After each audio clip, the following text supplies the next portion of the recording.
একদিন সকালবেলায় বাচ্চা খাসার কাছে আসছে। খাসার কাছে এসে খাসার দরজাটা বাচ্চা সুন্দর করে খুলে দিছে।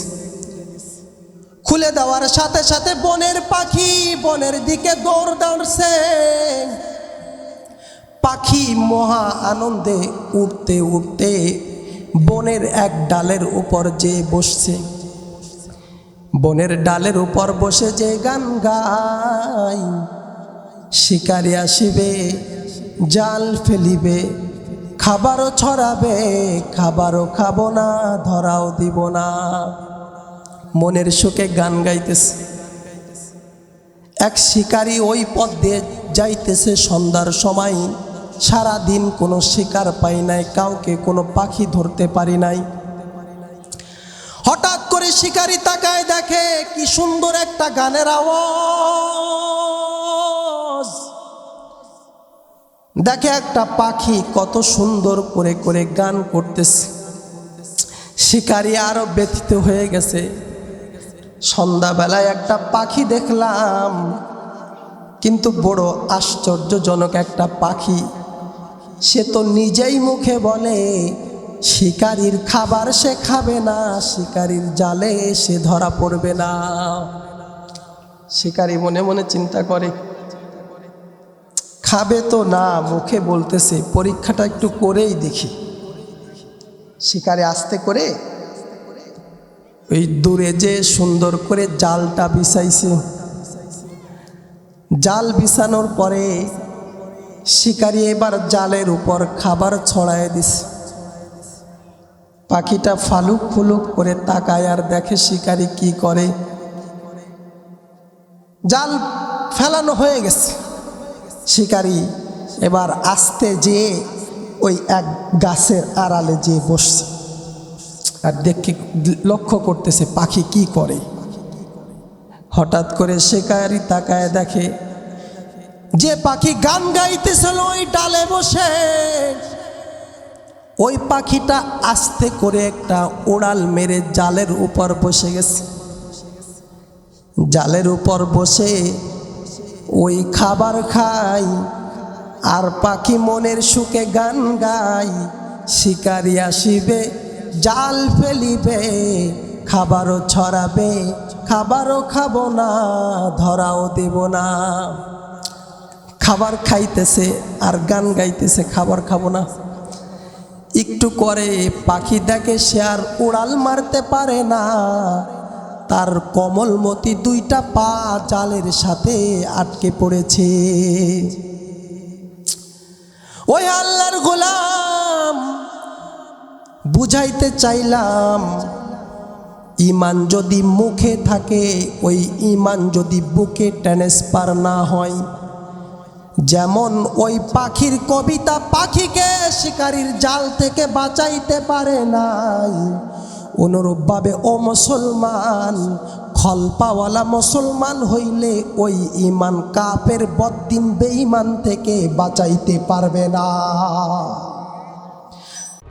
আরটি মিডিয়া সেন্টার, দেশ ও ইসলামের কথা বলে। আশহাদু আল্লা ইলাহা ইল্লাল্লাহু ওয়াহদাহু লা শারীকা লাহু ওয়া আশহাদু আন্না মুহাম্মাদান আবদুহু ওয়া রাসূলুহু আরসালাহু ইলা কাফাতিল লিন্নাসি বাশীরান ওয়া নাযীরা ওয়া দা'iয়ান ইলাল্লাহি বিইذনিহি ওয়া সিরাজাম মুনীরা।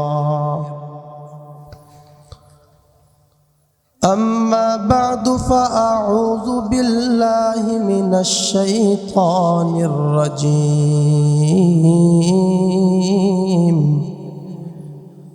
بسم الله الرحمن الرحيم.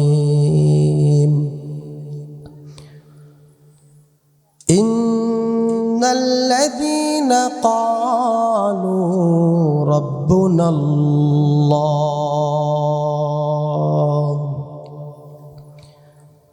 ثم استقاموا تتنزل عليهم الملائكة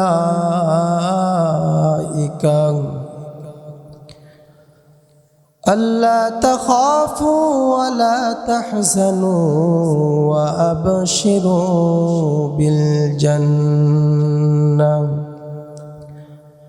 وأبشروا بالجنة التي كنتم توعدون.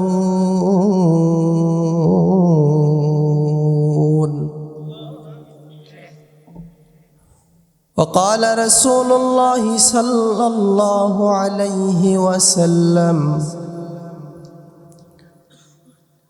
من قبل مني الكلمة التي عرضت على عمي فرد فهي له نجاة. सूरज ने दिया अपने शुआयों को ये पैगाम, सूरज ने दिया अपने शुआयों को ये पैगाम, ए दुनिया है अजब चीज़ है सुबह को भी शाम, ए दुनिया है अजब चीज़ है सुबह को भी शाम। मकबूल तो है शाज है काबिल तो बहुत है, आईना के मनंदे तो नहीं दिल तो बहुत है, आईना के मनंदे तो नहीं दिल तो बहुत है। दुनिया में हो दुनिया की तलबगार नहीं हो, बाजार से गुजर हो खरीदार नहीं हो, बाजार से गुजर हो खरीदार नहीं हो। शरफपुर तालीमुन निस्वान आयशा सिद्दीक़ा रदियल्लाहु ताआला अन्हु कौमी महिला माद्रासा এতিমখানা ও লিল্লা বোর্ডিংয়ের উদ্যোগে আয়োজিত বাৎসরিক ওয়াজ মাহফিল ও ইসলামী সাংস্কৃতিক অনুষ্ঠান। অধ্যকার এই মহতি ওয়াজ মাহফিলের সম্মানিত মহতারাম সদর, উপস্থিত দ্বীনের রাহবার জাতির রাহবার হযরত উলামা ইকরাম, আরও উপস্থিত রয়েছেন বিভিন্ন অঞ্চল থেকে দূর দূরান্ত থেকে আগত দ্বীন পিপাসু ঈমান পিপাসু মুমিন মুসলমান ভাইরা। বিশেষ করে উপস্থিত রয়েছে আমার তরুণ ও যুবক বন্ধুগণ। সর্বপ্রথম রব্বে জুল জালালের দরবারে অসংখ্য অগণিত শুকরিয়া জ্ঞাপন করছি যে মহান রব্বে করিম আমাদেরকে দুনিয়ার যাবতীয় ফিতনা এবং ফাসাদ থেকে হেফাজত করে দ্বীনি মজলিস, জান্নাতি মজলিস, দামি মজলিস, ফেরেশতাদের মজলিস, আল্লাহর সুসংবাদের মজলিস, জান্নাতের বাগিচায় আল্লাহ তাবারক ওয়া তাআলা আমাদেরকে কবুল ও মঞ্জুর করেছেন। এজন্য দিল থেকে জবান নাড়িয়ে সেই রব্বে করিমের দরবারে একটু কালিমাতু শুকুর বলি আলহামদুলিল্লাহ। আল্লাহ যারে চাই সেই নেকের কাজ করতে পারে, আর যার ব্যাপারে আল্লাহ চান না তার অনেক ইচ্ছা আর স্পৃহা থাকার পরেও সে নেকের কাজে শরিক হইতে পারে না। উদাহরণ দিলেই বুঝবেন, এই মহল্লার মধ্যে দুই ধরনের যুবক আজকে পাওয়া যাবে। এক ধরনের যুবক তাদের তৌফিক হয়েছে, আল্লাহ তাদের পছন্দ করেছেন, তাই তারা বাজারের ঝামেলা, রাস্তার ঝামেলা, বাড়ির ঝামেলা, যাবতীয় ঝামেলা থেকে ফারেক হয়ে দ্বীনে মজলিস, জান্নাতের বাগিচার মধ্যে এসে তারা বসে পড়েছেন। আর এক ধরনের যুবক পাওয়া যাবে যারা তো মাহফিলের প্যান্ডেলের ভিতরে নেই, বরঞ্চ আছে বাজারে ঘাটে বিভিন্ন বাগানে মেয়েদের সাথে আড্ডায়। জবান খুলে বলেন ঠিক কিনা? এই যুবকদের যেরকম হাত আছে তার কি হাত নাই? এখানে যে যুবকরা আছে তাদের যেমন চোখ আছে, তাদের কি বাইরে যারা আছে ওদের কি চোখ নাই? সবই আছে।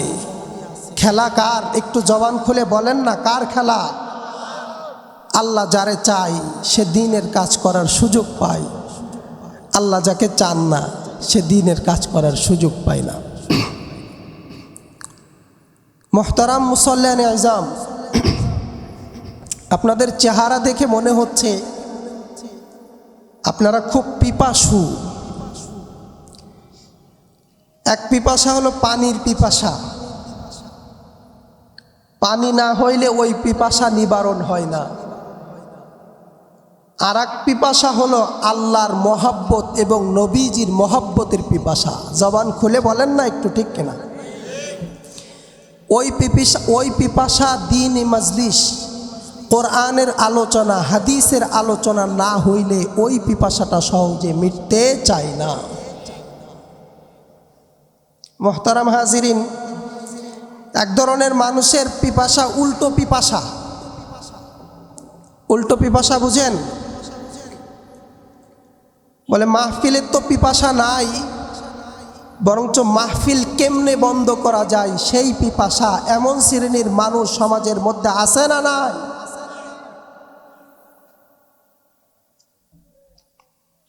মোহতারাম হাজিরিন, আমি যে আয়াতে কারিমা আপনাদের সামনে তেলাওয়াত করেছি,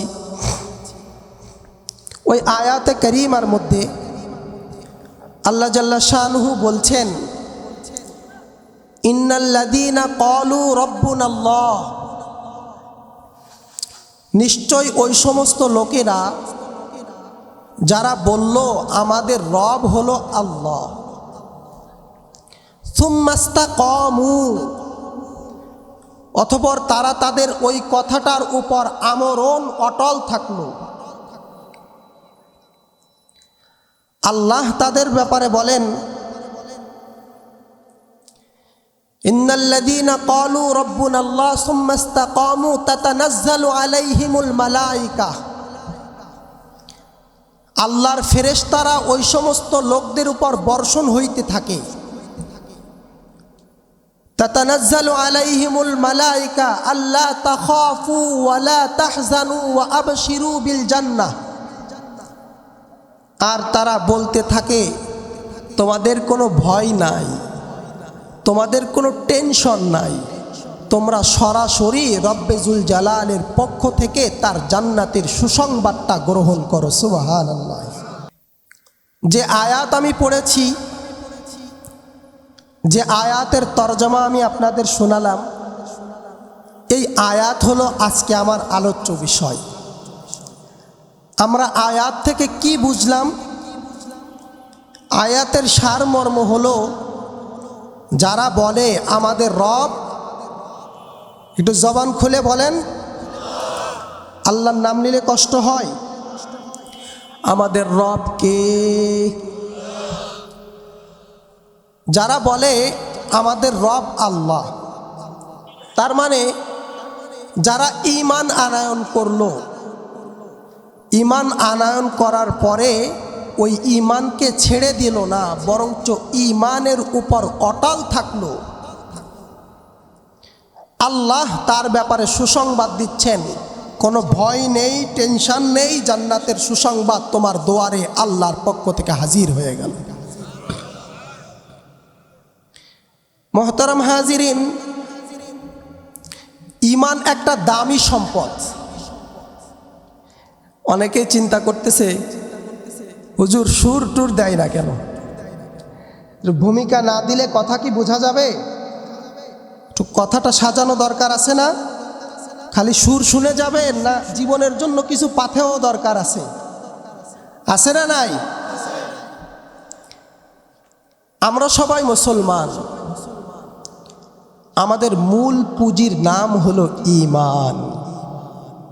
মূল পুঁজির নাম কি? যে প্রকৃত মুসলমান সে ঈমান নিয়েই সন্তুষ্টি থাকে। ঈমান এক মহাসম্পদ। ঈমানের কারণে আল্লাহ দুনিয়াকে টিকিয়ে রেখেছেন। ঈমানের কারণেই আল্লাহ বান্দাকে দয়া করে মায়া করে তার বিশাল সাম্রাজ্য জান্নাতের মালিক বানাবেন। কার কারণে? ঈমানের কারণে। এজন্য মুসলমান সব হারাইলেও যদি মুসলমানের ঈমান থাকে তাহলে মুসলমান ওই ঈমানের উপর সন্তুষ্ট থাকে। জবান খুলে বলেন ঠিক কিনা? নাইবা পেলাম অর্থ করি, নাইবা পেলাম ধন, নাইবা পেলাম সুখের দেখা, হোক না আপন পর। পথের ধুলোই জীবন আমার হোক ধূসর মলিন, অনাহারে অনাদরে যাক না কেটেই দিন, তবে দুঃখ আমার নাগাল কভু পাবে না হৃদয়। সব হারালেও তাও করি না নিঃস্ব হবার ভয়। আমি মুসলমান, আমার ধন হলো ঈমান। আমি মুসলমান, আমার ধন হলো ঈমান। ঈমান নূরের রৌশনীতে দীপ্ত আমার প্রাণ। জবান খুলে বলেন না ঠিক কিনা? মুসলমানের আসল সম্পদের নাম কি ভাই? ঈমান। এটা হলো মুসলমানের আসল পুঁজি। একটু বুঝে থাকলে কথাটার উত্তর দিবেন। যদি কেউ কোনো ব্যবসা কিংবা বাণিজ্য করে আর ওই ব্যবসা বাণিজ্যে যদি তার কোনো পুঁজি না থাকে, ওই ব্যবসার থেকে কোনো লাভ আসা সম্ভব? পুঁজি আছে কিন্তু পুঁজিটা ভেজালে ভরা। আপেল দোকানে আছে সাজানো, বাইরের থেকে দেখা যাচ্ছে কত তাজা, কিন্তু আপেলটা কাটলে দেখা যাচ্ছে ওর মধ্যে পোকা হয়ে গেছে, ওর মধ্যে ঘুণ ধরে গেছে। জবান খুলে বলেন ঠিক কিনা? যদি এইরকম পচা পুঁজি দোকানের মধ্যে থাকে আর ওই পচা পুঁজি, ওই পচা টমেটো, পচা আপেল, পচা আঙ্গুর যদি কাস্টমাররা ক্রয় করে নিয়ে যায় আর বাড়ি যে দেখে আঙ্গুরের মধ্যে পোকা হয়ে গেছে, আপেলের মধ্যে পোকা হয়ে গেছে, বেদানার মধ্যে পোকা হয়ে গেছে, ক্রেতা তার খুব প্রশংসা করবে বাড়ি যে, নাকি কি বলেন আপনারা? প্রশংসা করবে নাকি তার জন্য জুতার বাড়ি রেডি করবে? জুতার বাড়ি রেডি করবে। কথা ফাইনাল, একই কথা। সমাজের মধ্যে আজকে চতুর্দিকে সমস্যা চলতেছে। সমাজের সমস্যা ধর্ষণ, কারণ ঈমানের পুঁজি নেই। সমাজের সমস্যা মাদক, কারণ ঈমানের পুঁজি নেই। সমাজের সমস্যা টেন্ডারবাজি, চাঁদাবাজি, কারণ ঈমানের পুঁজি নেই। সমাজের সমস্যা চুরি করা, কারণ ঈমানের পুঁজি নেই।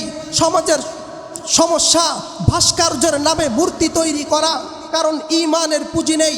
সমাজের সমস্যা রসুলকে গালি দেওয়া, কারণ ঈমানের পুঁজি নেই। এই সমাজ ততক্ষণ পর্যন্ত সংশোধন না হবে যতক্ষণ না প্রত্যেকজন প্রজার অন্তরে ঈমানের পুঁজি না ঢুকবে। জবান খুলে বলেন ঠিক কিনা? আমাদের আইসি সাহেব আসছেন, ওনার সাথে আমার কথা হয়েছে।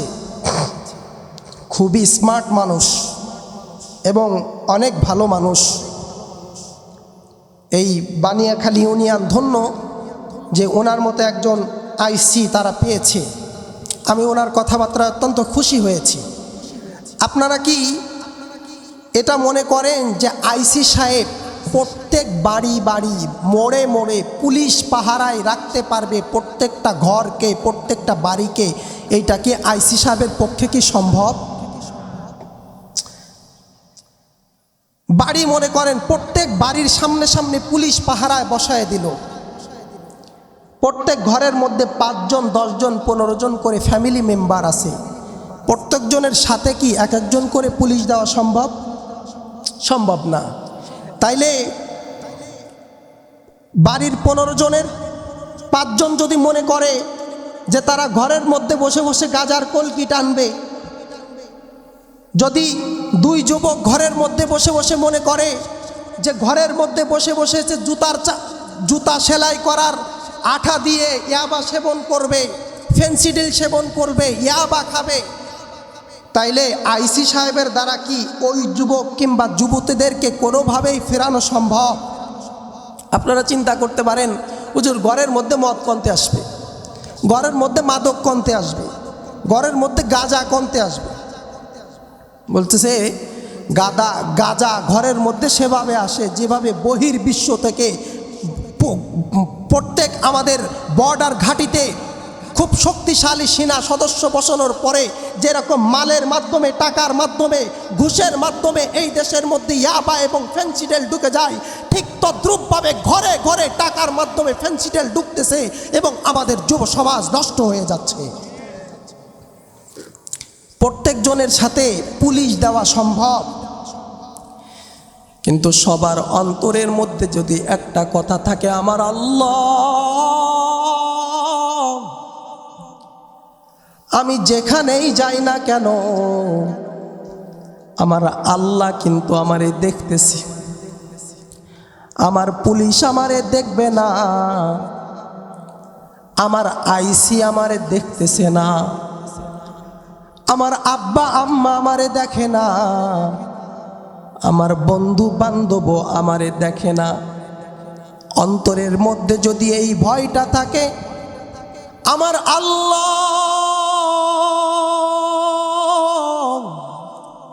আমার সাথেই আছেন, আমি যা করতেছি কুদরতি ক্যামেরার মধ্যে রেকর্ড হয়ে যাইতেছে, খবরদার এই জবানের মধ্যে যখন আমি ফেন্সিডিল লাগাই তখন আমার আল্লাহ কিন্তু আমারে ডেকে ডেকে বলতেছে, রে যুবক, এত সুন্দর করে তোর চেহারা বানাইলাম রে যুবক, তোর চেহারায় আমি কাউরে হাত দিতে দিলাম না, আমি মাওলা নিজ হাতেই তোর চেহারাটা বানাইলাম। ওই মায়ের গর্ভের রক্তটা আমি তোর মুখ দিয়ে তোর গালে দিলাম না, তোর নাভির মাধ্যমে একটা জয়েন্ট দিয়ে তোর রক্তের ব্যবস্থা, খাবারের ব্যবস্থা আমি করে দিলাম। ওই যুবক যদি চিন্তা করে আমার সাথে আমার আছে আমার আল্লাহ, একটু চিৎকার দিয়ে বলেন, পুলিশ দরকার নাই, প্রশাসন দরকার নাই, পিতা মাতা দরকার নাই, গভীর রজনীতে একলা ঘরে বড় অন্ধকারের মধ্যেও কি ওই যুবকের মুখে গাজা উঠতে পারে? উঠতে পারে? উঠতে পারে না। কথা ফাইনাল হয়ে গেল। এই দেশের মধ্যে যুবককে মাদক থেকে ফেরানোর জন্য, ধর্ষণমুক্ত দেশ গড়ার জন্য একটাই পুঁজির অভাব, ওই পুঁজিটার নাম হলো ঈমান। আমরা যে উলামা ইকরাম চিল্লাপাল্লা করি, মাঝে মাঝে কথাবার্তা বলি, একটু জোর গলায় কথা বলি, অনেকেই আমাদের উপর রাগ করেন, হুজুর এত চিল্লাপাল্লা করে এত মারধর খেয়ে কি দরকার? কোনো হুজুর নিজের স্বার্থে কথা বলে না, কোনো উলামা ইকরাম নিজের স্বার্থে কথা বলে না। ঈমানের আওয়াজ দিলে তার বাড়ি এসে একটা ইট তো দূরের কথা, একটা টাকাও কেউ দিয়ে যায় না, বরঞ্চ মাঝে মাঝে জেল হয়, মাঝে মাঝে জেলের ভাত খাইতে হয়, ঠিক কিনা? কিন্তু অনেকেই আছে পক্ষে কথা বললে বাড়ি বান্ডেল চলে যায়, বাড়ি নোট চলে যায়, আছে না নাই? হুজুররা কোনো নিজের স্বার্থে কথা বলে না, বাড়ি বানানোর জন্য কথা বলে না, গাড়ি বানানোর জন্য কথা বলে না, মাঠ তৈরি করার জন্য কথা বলে না। এদেশের উলামা ইকরাম কথা বলে এদেশের সার্বভৌমত্বকে ঠিক রাখার জন্য, এদেশের উলামা ইকরাম কথা বলে এদেশের যুব সমাজকে রক্ষা করার জন্য, এদেশের উলামা ইকরাম কথা বলে এদেশের নারীর মর্যাদাকে প্রতিষ্ঠিত করার জন্য, এদেশের উলামা ইকরাম কথা বলে দেশের ইঞ্চি ইঞ্চি মাটিকে রক্ষা করার জন্য। তাই যে যদি কেউ উলামা ইকরামের কথাই, আমাদের কথায় কেউ যদি বলে ঘাড় মটকে দেব, তাহলে এদেশের উলামা ইকরাম এখনো মরে যায় নাই, এদেশের তাওহীদি জনতা মরে যায় নাই। তাওহীদি জনতার ঈমানি প্রেরণা তাদের ঘাড়কে মটকে দিবে। জবান খুলে বলেন ঠিক কিনা? কার জন্য কথা বলি ভাই? আল্লাহর জন্য কথা বলি। এখন একটা প্রশ্ন হতে পারে, হুজুর আমরা তো সবাই মুমিন, কিন্তু নামাজ পড়ি, রোজা রাখি, সদকাও করি, কিন্তু সমস্যা হলো মাঝে মাঝে তাস খেলি। আর কোনো সমস্যা নেই, মাঝে মাঝে আরেকজনের জমি দখল করে নেয়, তেমন কোনো সমস্যা না, বিবি বেপরদায় চলে। মোহতারাম হাজিরিন, কেন এই সমস্যাগুলো? আমরা তো সবাই মুমিন। বলে ঈমান আছে, কিন্তু ঈমানের হাকিকত দিলের মধ্যে এখনো বসি নাই। দেখবেন ঔষধের দোকানে যে চেম্বারের মালিক, সে ছাড়া একদিন আপনি নিজে নিজেই একটু ঔষধের দোকানে যাবেন, বিভিন্ন প্যাকেট ধরে ধরে টান দিবেন, দেখবেন অর্ধেক প্যাকেট এমন পাবেন যে প্যাকেটের মধ্যে কোনো ঔষধ নাই, খালি প্যাকেট পড়ে আছে, ঔষধ নাই। আমরাও তেমন হয়ে গেছি, মুসলমানের খলপাটা আছে, ভিতরে মাল পানি কিছুই নাই। আসতে বলেন ঠিক? মুহতারাম হাজিরিন, ঈমান হলো দুই প্রকার। এক প্রকার ঈমান হলো বুকের ঈমান, আর এক প্রকারের ঈমান হলো মুখের ঈমান। মুখের ঈমানের কোনো দাম আল্লাহর কাছে নেই, আল্লাহর কাছে দাম হলো বুকের ঈমানের। মুখের ঈমানের কোনো দাম আল্লাহর কাছে নাই, আল্লাহর কাছে দাম হলো ওই ঈমানের যে ঈমানটা মুখ থেকে ট্রান্সফার হয়ে 1 বিঘার নিচে বুকের মধ্যে চলে গেছে। আমাদের ঈমান আমাদের বুকে নয়, আমাদের ঈমান হলো আমাদের মুখের মধ্যেই সীমাবদ্ধ। একটা ঘটনা মনে পড়ে গেল, এক বাদশা, খুব বড় সড়ো, আগের কালের মোস্ট প্রেসিডেন্ট, পাওয়ারফুল প্রেসিডেন্ট। সে খুব শখ করে একটা পাখি পুষছে, খুব যত্ন করে পাখি পুষছে। তো পাখিটার জন্য তার এত মায়া আর এত দয়া যে ওই পাখিটা ছাড়া বাচ্চা বাঁচেই না। সকালে একবার পাখিটারে দেখে, দুপুরে একবার পাখি দেখে, রাত্রের বেলায় একবার ঘুমের আগে পাখিটারে দেখে। নিজ হাতেই পাখিকে খাওয়ায়, আবার নিজ হাতে পাখিকে মাঝে মাঝে পরিষ্কার করে গোসল করায়। বাদশা চিন্তা করছে, এই পাখিটারে এমন একটা ট্রেনিং দেওয়া দরকার যে ট্রেনিংয়ের পরে এই পাখি কোনোদিন আমাকে ছেড়ে বনে চলে যাবে না। বাদশা দীর্ঘদিন সাধনা করছে, সাধনা করে করে পাখির একটা কথা শিখাইছে, শিকারি আসিবে জাল ফেলিবে, খাবারও ছড়াবে, খাবারও খাবো না, ধরাও দেব না। সকালবেলায় বাদশা পাখির কাছে যায়, পাখির সামনে যে বলে শিকারি আসিবে জাল ফেলিবে, খাবারও ছড়াবে, খাবারও খাবো না, ধরাও দেব না। এরকম বাদশা সকালে একবার বলে, দুপুরে একবার বলে, রাত্রে একবার বলে। এভাবে বলতে বলতে এক সময় ঠিক পাখিটা শিখে গেছে, এখন আর বাদশার বলা লাগে না। পাখিটা এখন নিজেই বলে শিকারি আসিবে জাল ফেলিবে, খাবারও ছড়াবে, খাবারও খাবো না, ধরাও দেব না।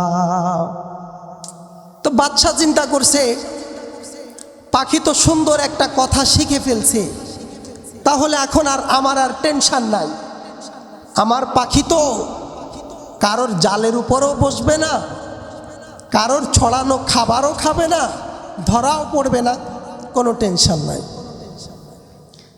হঠাৎ করে বাচ্চা একদিন চিন্তা করছে পাখি দেখা দরকার, একটু পাখিটার ডায়াগনোসিস করা দরকার, পাখিটার কথা তার মুখে না বুকে একটু পরীক্ষা করে দেখা দরকার, কথাটা পাখির মুখে না বুকে একটু পরীক্ষা করা দরকার। একদিন সকালবেলায় বাচ্চা খাসার কাছে আসছে, খাসার কাছে এসে খাসার দরজাটা বাচ্চা সুন্দর করে খুলে দিছে।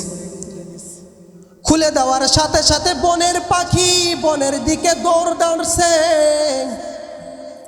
পাখি মহা আনন্দে উঠতে উঠতে বনের এক ডালের উপর যে বসছে। বনের ডালের উপর বসে যে গান গায়, শিকারি আসিবে জাল ফেলিবে, খাবারও ছড়াবে, খাবারও খাবো না, ধরাও দিব না। মনের সুখে গান গাইতেছে।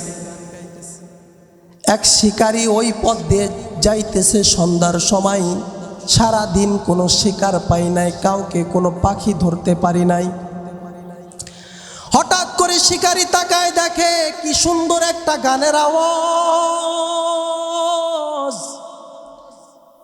দেখে একটা পাখি কত সুন্দর করে করে গান করতেছে। শিকারি আরো ব্যথিত হয়ে গেছে, সন্ধ্যাবেলায় একটা পাখি দেখলাম, কিন্তু বড় আশ্চর্যজনক একটা পাখি। সে তো নিজেই মুখে বলে শিকারির খাবার সে খাবে না, শিকারির জালে সে ধরা পড়বে না। শিকারি মনে মনে চিন্তা করে, খাবে তো না, মুখে বলতেছে, পরীক্ষাটা একটু করেই দেখি। শিকারি আস্তে করে ওই দূরে যে সুন্দর করে জালটা বিছাইছে, জাল বিছানোর পরে শিকারি এবার জালের উপর খাবার ছড়ায় দিছে। পাখিটা ফালুক ফুলুক করে তাকায় আর দেখে শিকারি কি করে। জাল ফেলানো হয়ে গেছে। শিকারি এবার আস্তে যেয়ে ওই এক গাছের আড়ালে যেয়ে বসছে আর দেখে লক্ষ্য করতেছে পাখি কি করে। হঠাৎ করে শিকারি তাকায় দেখে যে পাখি গান গাইতেছিল ওই ডালে বসে, ওই পাখিটা আস্তে করে একটা উড়াল মেরে জালের উপর বসে গেছে। জালের উপর বসে ওই খাবার খাই আর পাখি মনের সুখে গান গাই, শিকারি আসিবে জাল ফেলিবে, খাবারও ছড়াবে, খাবারও খাবো না, ধরাও দেব না। খাবার খাইতেছে আর গান গাইতেছে, খাবার খাবো না। একটু করে পাখি দেখে সে আর উড়াল মারতে পারে না, তার কোমলমতি দুইটা পা জালের সাথে আটকে পড়েছে।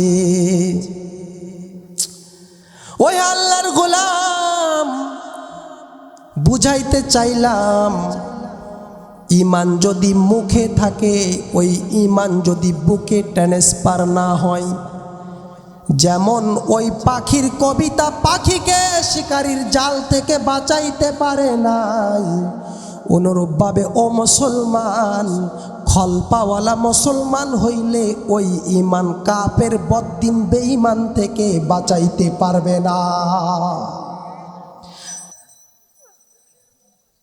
ওই ইমান বাঁচাইতে পারবে না।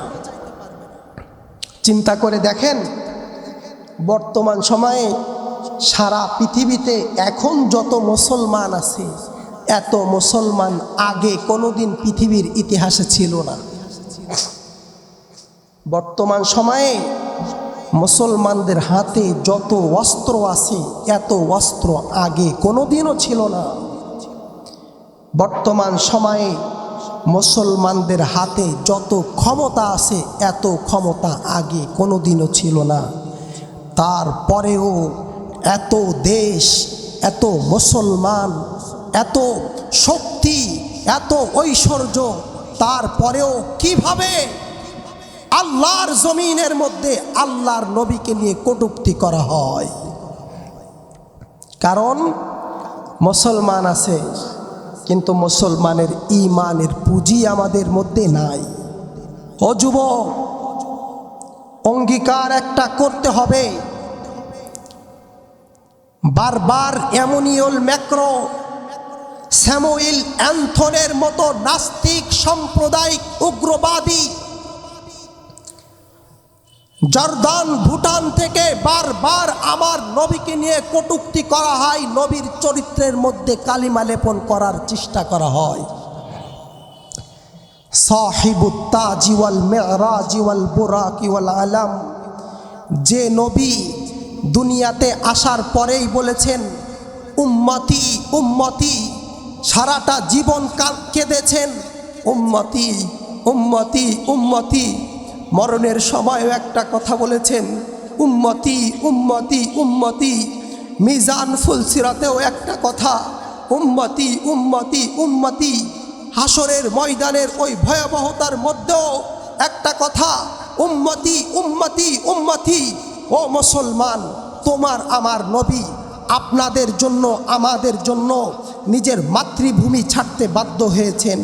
তায়েফের ময়দানে আমার রসুলের শরীর মুবারক থেকে রক্ত ঝরে পড়েছে। খন্দকের যুদ্ধের সময় আমার রসুল আকরাম সাল্লাল্লাহু আলাইহি ওয়াসাল্লাম বুকে পাথর বেঁধেছেন। ওহুদের ময়দানে রসুলের দান্দার মুবারক শহীদ হয়ে গেছে, লোহার হেলমেটটা আমার রসুলের মগজের মধ্যে বসে গেছে। ও মুসলমান, একটা অঙ্গীকার করতে হবে, কোনো আওয়ামী লীগ বুঝি না, কোনো বিএনপি বুঝি না, কোনো জাতীয় পার্টি বুঝি না, কোনো নেতা নেতৃত্ব বুঝি না, আমার নবীকে নিয়ে কোনো কুলাঙ্গার, কোনো নাস্তিকের বাচ্চা যদি এই জমিনের মধ্যে শাহজালালে মুজাররদের ইয়ামানির জমিনে, হাজী শরিয়াতুল্লাহর জমিনে, কাসেম নারুতুবির জমিনে, শাইখে চরমনার জমিনে, শাইখে হাটাজারির জমিনে, জুনাইদ বাবুনগরীর জমিনে, আশেকে রসুলের জমিনে কোন নাস্তিকের বাচ্চা যদি আমার রসুলকে নিয়ে আর একটা কথা বলে, ও মুসলমান কে কে আসো জিহাদের জন্য, নিজের রক্ত দেওয়ার জন্য কাপড়ের কাপড় মাথায় নিয়ে ময়দানে যেতে কে কে রাজি আসো? দুইটা হাত আল্লাহকে দেখায় না। আল কোরআনের আলো, ঘরে ঘরে আলো, আল হাদিসের আলো, ঘরে ঘরে আলো, দেশের বিরুদ্ধে কথা বললাম, একটু জবান খুলে বলেন না। দেশের বিরুদ্ধে বলেছি, আওয়ামী লীগের বিরুদ্ধে বলেছি, বিএনপির বিরুদ্ধে, জাতীয় পার্টির বিরুদ্ধে, জামাতের পক্ষে বলেছি। কার পক্ষে বলেছি? কার পক্ষে বলেছি? আওয়াজ দিতে হবে মুসলমান। আমার আপনার আমার নবী দোজাহানের সর্দার রসুলে আরবির পক্ষে বলেছি। আমার রসুলের পক্ষে কথা বলতে যেয়ে যদি আওয়ামী লীগ আমার উপর অসন্তুষ্টি হয়ে যায়, আমি তার জন্য দোয়া করি। যদি বিএনপি আমার উপর অসন্তুষ্টি হয়ে যায়, আমিও তার জন্য দোয়া করে দেব, মোটেও রাগ করব না। আমার জামাত যদি আমার উপর খুশি হয়ে যায়, কোনো যায় আসে না। জাতীয় পার্টি যদি রাগ করে, কোনো যায় আসে না। আপনারা কেউ যদি রাগ করেন, কোনো যায় আসে না। যদি রসুলের ইজ্জত হেফাজতের জন্য যদি ময়দানে ডাক দেওয়া হয়, কেউ যদি না যায়, এই একাই সাইফুল ইসলাম ইনশাআল্লাহ জিহাদের ময়দানে কাপড়ের কাপড় মাথায় নিয়ে রক্ত দিতে প্রস্তুত আছে, রক্ত দিতে প্রস্তুত আছে ইনশাআল্লাহ। জবান খুলে বলেন ঠিক কিনা? চাকরিতে বরকত হবে না, রুজি রোজগারিতে বরকত হবে না, সারা জীবন অপমান, বেইজ্জতি, লাঞ্ছনা। ওই যুবক, আমার দিকে তাকায় দেখো, আমি সাইফুল ইসলামের কিছু নাই। 2-4 কাঠা জমিও আমাদের নাই, বাড়িটা 2-3 কাঠা জমির উপরে বাড়ি। বাপ মার তেমন সমর্থ ছিল না পড়াশোনা করাবে। আব্বাজান বড় কষ্ট করছেন। আব্বা আম্মা কেমন হয় আল্লাহ। খুলনা মাদানীনগর মাদ্রাসায় পড়াশোনা করি। পরীক্ষার সময় বাড়ি যেতে পারলাম না, টাকা আনার জন্য ফিস দিতে হবে 300 টাকা আনার জন্য। আব্বারে জানাইলাম, আবার আব্বা টাকা দেওয়ার জন্য মাদ্রাসায় গেলেন। আমি তখন তাফসিরে জালালাইনের ঘন্টা করতেছি। আব্বা তো মূর্খ মানুষ, আনপড় মানুষ, ক্লাসরুমের সামনে যে একটা সালাম দিছে হুজুর, হুজুর তখন বসে পড়াচ্ছে, আমি তাফসিরে জালালাইনের ইবারত পড়তেছি। আব্বা সালাম দিছে, সালাম দেওয়ার সাথে সাথে আমি চোখের দিকে তাকায় দেখি কেমন চোখটা বের হয়ে যাইতেছে। আমি আব্বারে জিজ্ঞাসা করলাম, ও বা আব্বা জান, তোমার চোখটা কেন এত লাল? তুমি কি ঘুমাও নাই রে? আব্বা ডাক দিয়ে বলে, গতকাল সারা রাত আমি ঘুমানোর সুযোগ পাই নাই, কারণ সারা রাত ঘুমাইলে তো 300 টাকার ব্যবস্থা হইতো। আল্লাহু আকবার বল। ওই আল্লাহর গোলাম যুবক, আর কিছুই নাই। আব্বা আম্মা দোয়া করে দিছে, তাই আমি আপনাদের সামনে আজকে কথা বলতে পারতেছি। মায়ের দোয়া লাও হে মুমিন, মায়ের দোয়া লাও, মায়ের দোয়া লাও হে মুমিন, মায়ের দোয়া লাও। বিপদে পড়বে না তুমি যখন যেথায় যাও, বিপদে পড়বে না তুমি যখন যেথায় যাও। মায়ের দোয়া লাও হে মুমিন, মায়ের দোয়া লাও, মায়ের দোয়া লাও হে মুমিন, মায়ের দোয়া লাও। মার কাছে আব্বার কাছে ক্ষমা চাইতে কে কে রাজি আছে? 2টা হাত আল্লাহরে দেখায় দাও। নারায়ে তাকবীর। ও দয়ার মালিক আল্লাহ, আপনি শরাবপুরের যুবকদের দিকে একটু তাকায় দেখেন, আব্বা আম্মার সাথে ক্ষমা চাওয়ার জন্য রাজি হয়ে গেছে। ও আল্লাহ, আপনি সকল যুবক ভাইদেরকে কবুল ও মঞ্জুর করে নেন। যে কথা বলতেছিলাম, ও মা, তোমার ঈমান বুকে না মুখে? একটু নিজের দিকে দেখো, পর্দা করতে মন চাই কি চাই না? বলে চাই, পর্দা করতে মন চাই। ও মা, লিখে নাও, তোমার ঈমানটা তোমার মুখে নয়, তোমার ঈমানটা তোমার বুকের মধ্যে ট্রান্সফার হয়ে গেছে। আল্লাহু আকবার। আমাদের ঈমান আমাদের বুকে না, আমাদের ঈমান হলো মুখে, মুখে। কারণ মুখে যার ঈমান থাকে, সে দ্বীনের কথা এক কান দিয়ে শুনে আর এক কান দিয়ে বের করে দেয়। আর যার ঈমান বুকে থাকে, তার ঈমানের কথা শুনলে ওয়াজিলাত কুলুবুহুম, অন্তর নরম হয়ে যায়। ওয়া ইন্নামাল মুমিনুনা আল্লাযীনা ইযা যুকিরাল্লাহ ওয়াজিলাত কুলুবুহুম। মুমিন তারা যাদের সামনে ঈমানের আলোচনা করলে, আল্লাহর আযাবের আলোচনা করলে অন্তর কেঁপে ওঠে, চোখ দিয়ে পানি বের হয়ে যায়। ওয়াইদা তুলিয়াত আলাইহিম আয়াতুহু যাদাতুহুম ঈমানা। আর যখন তাদের সামনে আল্লাহর আয়াতকে তেলাওয়াত করে করে পড়া হয়, আল্লাহর কথাগুলো তাদের সামনে যখন বলা হয়, তখন তাদের ঈমানের পাওয়ার বেড়ে যায়। ওয়া আলা রাব্বিহিম ইয়াতাওয়াক্কালুন। আর তারা আল্লাহর উপর সব সময় ভরসা করে। সুখে দুঃখে ভরসা কার উপরে? কলব জবান খুলে বলেন। বাজারে যাব না মাজারে যাব, কার কাছে যাব? জবান খুলে বলেন। যাব কার কাছে? বাজারে না মসজিদে? মাজারে না মসজিদে? যাব কার কাছে? আট্রসি ফুরফুরা না মসজিদে? চাবো কার কাছে? খাজার কাছে না আল্লাহর কাছে? বাবার কাছে না আল্লাহর কাছে? বুকে ঈমানের একটা আলামত, যাদের ঈমান বুকে তারা খাজার কাছেও চাই না, বাবার কাছেও চাই না। চাই কার কাছে? জবান খুলে বলেন, একটু জবান খুলে বলেন না কার কাছে চাই? আল্লাহর কাছে তারা চায়। সাহাবা আজমাইনের ঈমান ছিল বুকে, তাই নবীর সাহাবা আল্লাহর কাছে চাইছে, কোনোদিন দুনিয়ার কোনো মানুষের কাছে হাত পাতি নাই। ঈমান যদি একবার বুকের মধ্যে ঢুকে যায়, ওই ঈমান শত জুলুম করে, শত নির্যাতন করেও ওই ঈমান আর বের করা যায় না। আপনাদের কষ্ট হচ্ছে? খারাপ লাগতেছে? আর কিছু সময় চলবে ইনশাআল্লাহ? আসেন তো সবাই ইনশাআল্লাহ? একটু হাতটা উঁচু করেন, একটু নারায়ে তাকবীর দেন, ঘুম ভেঙে যাবে। জোরসে নারায়ে তাকবীর, নারায়ে তাকবীর।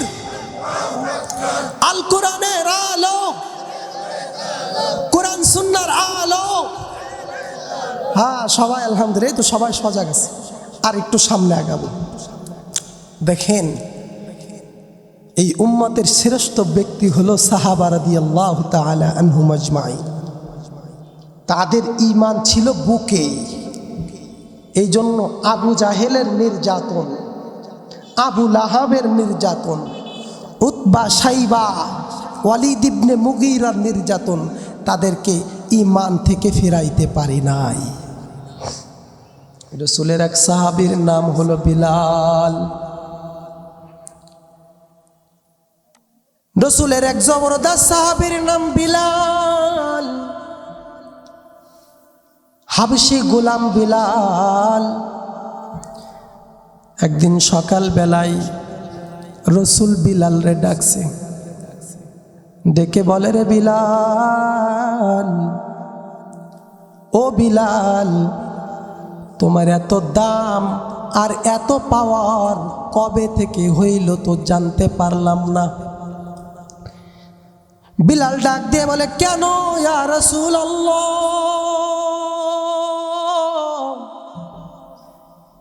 রাসূল বলে, রে বিলাল, গতকাল আমি জান্নাত ভ্রমণ করলাম, আর ওই জান্নাতের মধ্যে আমি তোমার জুতার আওয়াজ পাইলাম। আল্লাহু আকবার। কেমন বিলাল? মুআজ্জিনুর রাসূলি ফিল হাজারি ওয়াল মিসরি।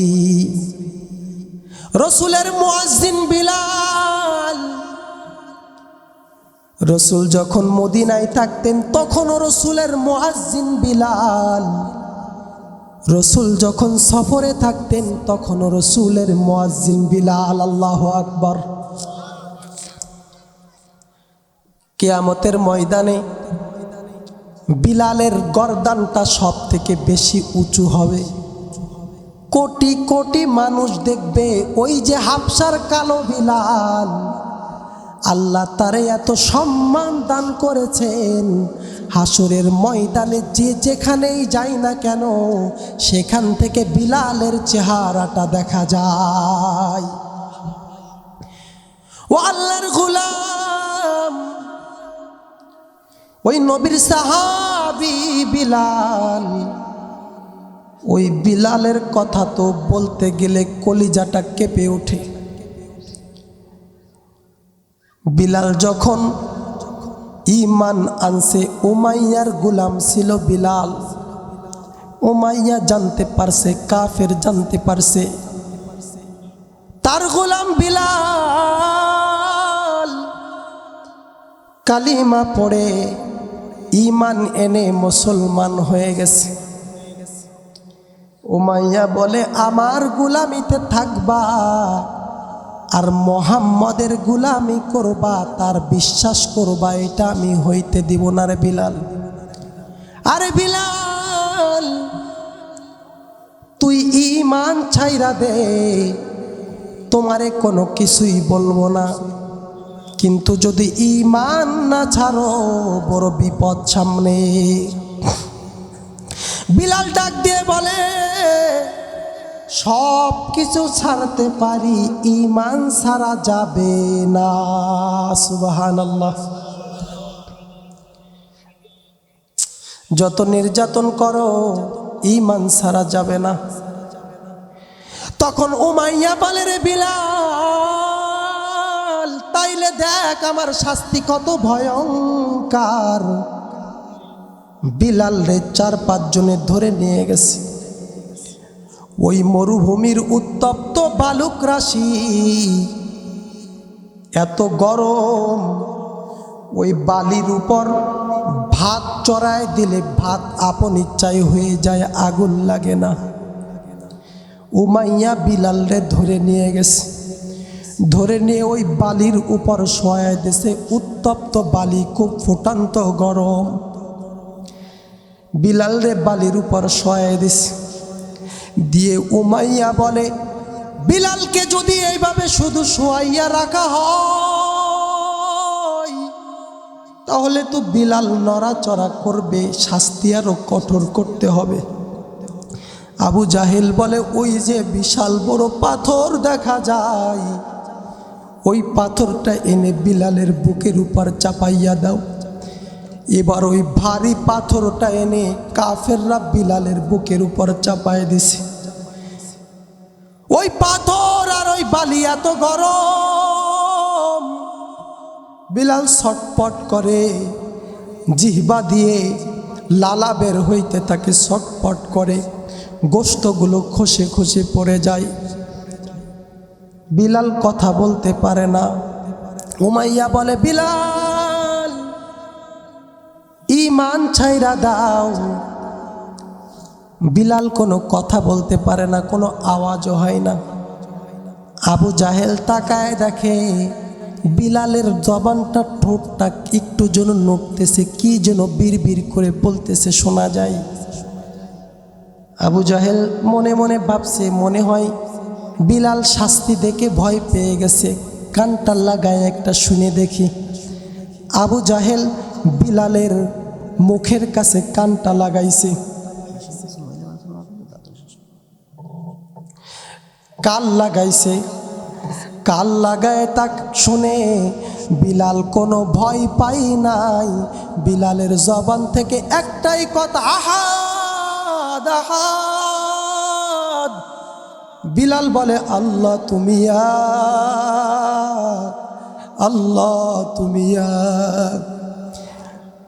উমাইয়া বলে, এতেও হবে না, শাস্তি আরো কঠোর করতে হবে। রাত্রে টর্চার সেলের ব্যবস্থা করছে, টর্চার সেলের ব্যবস্থা করছে, শাস্তি আরো কড়া করতে হবে।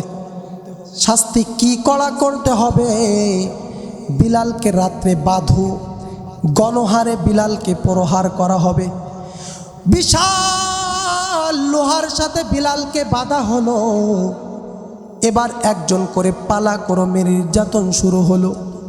উমাইয়া প্রথম বিলালকে চাবুক দিয়ে মারে, মারতে মারতে উমাইয়া ক্লান্ত হয়ে যায়। এবার আবু জাহেল তাকে প্রহার করে, আবু জাহেলও ক্লান্ত হয়ে যায়। বিলালের গায়ে চাবুক লাগে আর ফেটে ফেটে রক্তগুলো ফিনকি দিয়ে দিয়ে বের হয়ে আসে। এবার আবু জাহেল উতবা মারে, সাইবা মারে, মারতে মারতে বিলাল আর কোনো কথা বলতে পারে না, দেহটা রক্তাক্ত হয়ে যায়। ও আল্লাহর গোলাম যুবক,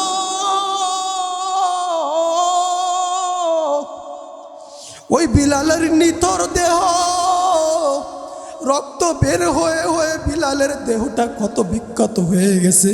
পরের দিন সকালবেলায় আবার ওই ফুটান্ত বালির উপরে বিলালের দেহটা রেখে দেওয়া হয়। বিলাল শুধু চিৎকার করে, কোনো কথা বলতে পারে না, বিড়বিড় করে বলে, আল্লাহ তুমি এক, আল্লাহ তুমি এক। या इलाही तू मेरा गफ्फार है, या इलाही तू मेरा माशूक है। सूरज ने दिया अपने शुआयों को ये पैगाम, ए दुनिया है अजब चीज है सुबह को भी शाम। ए दुनिया है अजब चीज है सुबह को भी शाम। मकबूल तो है शाज है काबिल तू बहुत है। आईना के मानंदे तू नहीं दिल तू बहुत है। आईना के मानंदे तू नहीं दिल तू बहुत है। আল্লাহু আকবার বলে। কষ্ট হচ্ছে আপনাদের। খলিফাতুল মুসলিমিন ওমর একদিন খাব্বাবের ডাক দিছে।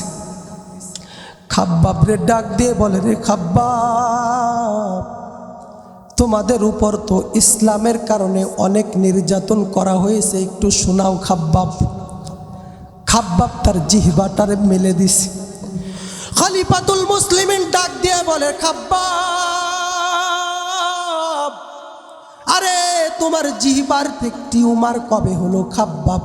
তোমার জিহ্বায় কবে টিউমার হয়েছে খাব্বাব? খাব্বাব ডাক দিয়ে বলে, ও খলিফাতুল মুসলিমিন ওমর, আমার জিহ্বাটা ফুলে গেছে, এটা কোনো টিউমারের ফুলা নয় ওমর। ওমর, আমি যখন ইসলামের কালিমা পড়ে মুসলমান হয়ে গেলাম, তখন আমার গোত্রের লোকেরা, আমার ভাই, আমার বাবা, আমার দাদারা আমারে ধরে নিয়ে চলে গেল ওই জংলায়। আমার চাচা বিষাক্ত কাঁটাগুলো এরকম জংলার থেকে ছিঁড়ে আনলো। ছিঁড়ে এনে একজন আমার জিহ্বাটারে টান দিয়ে ধরলো। ধরে বলে, রে খাব্বাব, ঈমান ছাইরা দে, আমরা তোরে ছাইরা দেব। আমি খাব্বাব একটাই কথা বললাম, সব কিছু ছাড়তে পারি, ঈমান ছাড়তে পারবো না।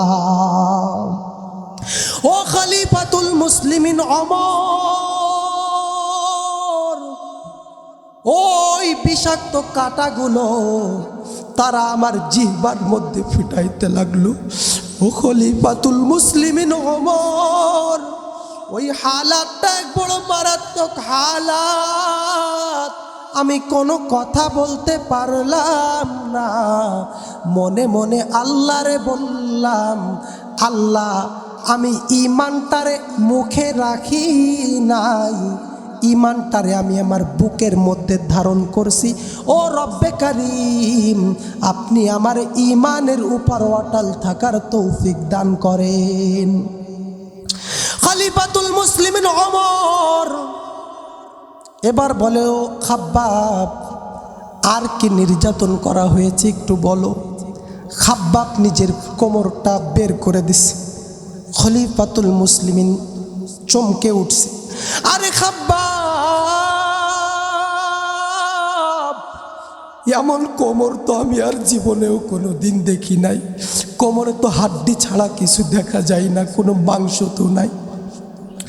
খাব্বাব ডাক দেয়া বলে, ও খলিফাতুল মুসলিমিন ওমর, আল্লাহু আকবার। ওই হালাত এক বড় মারাত্মক হালাত। আমি যখন কালিমা পড়ে মুসলমান হইলাম, জবানে কাটা ফুটাইল, আমি তারপরেও ইসলাম ছাড়লাম না। তখন ওই পাষণ্ডরা আমারে ধরে নিয়ে গেল, মরুভূমির মাঝখানে জ্বলন্ত অঙ্গারের ব্যবস্থা করলো। ওই আগুনকে জ্বালাইলো। ওই আগুন জ্বালায়া আমাকে 4 হাত পা ধরে ওই আগুনের উপর শোয়ে টানা হিসরা করতে লাগলো। ও খলিফাতুল মুসলিমিন ওমর, ওই হালাত এক বড় মারাত্মক হালাত। কোনো কথা আমি বলতে পারলাম না। লোহার ছিকগুলো এরকম আগুনে জ্বালায়া আমার গায়ের উপর, মাথার উপর দাগ দিতে লাগলো আর বলল, ঈমান ছেড়ে দে। আমি খাব্বাব একটা কথাই বললাম, আমার ঈমানটা আমার মুখে নয়, ইমান হলো বুকে, তাই আমি এই বুক থেকে ইমান বের করতে পারবো না। সুবহানাল্লাহ, একটু আসতে বলেন, জবান খুলে বলেন না সুবহানাল্লাহ। ইমান, ও মুসলমান, একটাই মেসেজ। পুরা পৃথিবী আজকে এক হয়ে গেছে। মুসলমানদের আসল পুঁজি ইমান ধ্বংস কেমনে করা যায়? কারণ ইহুদি, খ্রিস্টান, নাস্তিক, বেঈমানরা জানে মুসলমানদের থেকে যদি ইমান কেড়ে নেওয়া যায়, মুসলমানদের অস্ত্র আমাদের কিছুই করতে পারবে না। ঠিক কিনা বলুন? ওরা খুব ভালো করেই জানে মুসলমানদের থেকে যদি ইমান কেড়ে নেওয়া যায়, একই ঘরের মধ্যে দল থাকবে দুইটা। ঠিক কিনা? ওরা নিজেরা মারামারি করে বাঁচবে না, আমাদের সাথে কি যুদ্ধ করবে? ও মুসলমান, একটাই মেসেজ, একটাই শপথ, আমাদের আন্দোলন ইমান রক্ষার আন্দোলন। আমরা ব্যক্তিগতভাবে যে কোনো দল করতে পারি। আল্লাহর শুকরিয়া, আমাদের দেশের মধ্যে কত উন্নয়ন হচ্ছে। আমরা কোনো সরকারের বিরোধী নই, কোনো সরকারের বিরোধী নই। এক সরকার যদি দীর্ঘদিন থাকে, দেশের উন্নয়ন হবে, দেশের কাজ হবে, পদ্মা সেতুর মতো বড় বড় প্রজেক্ট বাস্তবায়ন হবে, তাতে উপকার দেশের মানুষেরই হবে। সারা বাংলাদেশ আমি ঘুরছি, আমি জানি সারা বাংলাদেশে কেমন উন্নয়ন হচ্ছে। কর্ণফুলী টানেলের কাজ চলছে, নদীর নিচ দিয়ে রাস্তা যাচ্ছে, ওপর দিয়ে জাহাজ চলবে, নদীর নিচ দিয়ে রাস্তা। ঢাকা মেট্রো রেল প্রজেক্টের কাজ চলতেছে, পদ্মা সেতু ব্রিজ প্রকল্প বাস্তবায়ন হয়ে গেছে, পারমাণবিক তাপ বিদ্যুৎ কেন্দ্র হচ্ছে। যে তাপ বিদ্যুৎ কেন্দ্র বাংলাদেশে হইলে বাংলাদেশে কোনোদিন কারেন্ট যাবে না, বিদ্যুৎ যাবে না। বাংলাদেশে এরকম বড় উন্নয়ন হচ্ছে, রাস্তাঘাটের কাজ হচ্ছে। কেন সরকারের বিরোধিতা করব? কোনো সরকারের বিরোধিতা নয়। আমরা কোনো নেতার পরিবর্তন চাই না, আমরা নীতির পরিবর্তন চাই। ঠিক কিনা বলুন? জামানা অনেকে বদলেছে, তবু দিন কেন বদলেনি? সীমানা অনেকে বদলেছে, তবু দেশ কেন বদলেনি? পতাকার রং বদলেছে, তবু নীতি কেন বদলেনি? বন্ধু বলো, দিন বদলের দিন কি বন্ধু এখনো আসেনি? দিন বদলের দিন কি বন্ধু এখনো আসেনি? জামানা অনেকে বদলেছে, তবু দিন কেন বদলেনি? সীমানা অনেকে বদলেছে, তবু দেশ কেন বদলেনি? নেতার বদল হয়েছে, তবু নীতি যে বদলেনি। কোর্ট কাছারি বদলেছে, তবু আইন যে বদলেনি। বন্ধু বলো, দিন বদলের দিন কি বন্ধু এখনো আসেনি? একটু সুর মিলান। দিন বদলের দিন কি বন্ধু এখনো আসেনি? খারাপ লাগছে আপনাদের কাছে? আমরা কি চাই? নেতার বদল চাই না, নীতির বদল চাই। সম্মানিত হাজিরিন, ইমান রক্ষার মিছিলে আমরা শরিক হইতে রাজি আছি কি না? ইনশাআল্লাহ।